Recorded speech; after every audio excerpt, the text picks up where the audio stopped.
You know those meetings where energy feels like it could melt the paint off the walls. People talking over each other, someone quietly withdrawing, someone else pushing their agenda as if their entire identity depends on it. And you are sitting there thinking, why does leading people feel like managing an emotional storm? Welcome back to Conscious Conversations and part one of our series on conscious leadership. Today, we are getting into the truth most leaders avoid.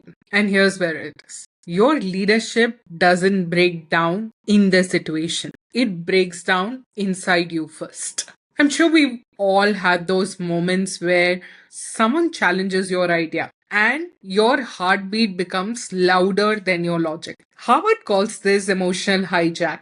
Sadhguru calls this getting stuck in your own psychological drama. Well, one thing is clear. If your inner world is cluttered, your leadership becomes reactive, not conscious. And recently, I experienced this exact thing. My team had submitted a high stake deliverable. I had expectations, and when the final output came in, it didn't meet the mark. It was not even close. Instantly, two sides of me went into battle. The leader wanting excellence and accountability, and the human wanting compassion and patience. I got upset. And long after the meeting ended, the heaviness stayed with me. Well, it wasn't the team that created the stress. It was my inner conflict. Am I expecting too much? Or am I just letting things slide? Here's what was happening, and it was very simple. I was letting the external situation shape what was inside me. And later that night, I came across a shot from Sadhguru. If the atmosphere you live in shapes you, you cannot call yourself a leader.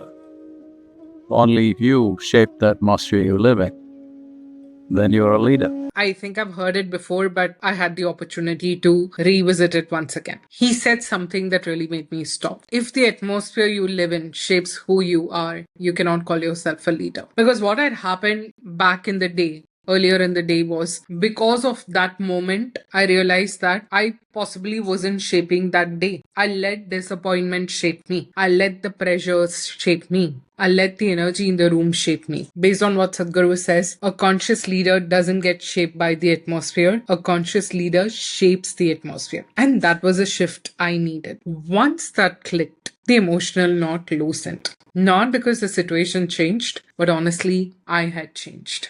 The next morning, when I revisited the issue with my team, I wasn't sharp, I wasn't emotional, I wasn't tone, I was clear, I was steady, I was present. That one shift changed the entire tone of the conversation. It changed the way I responded to that situation. And here's the thing, this wasn't the end of the learning. Sadhguru has shared one more insight that completely redefined the way I see leadership, not just internally, but how I show up for my team. Well, that's for video 2. In part 2, I'll share one insight from Sadhguru that transformed not just my inner state, but the way I actually lead people. It's simple, it changes everything. So stay tuned and subscribe to Conscious Conversations. Namaskaram.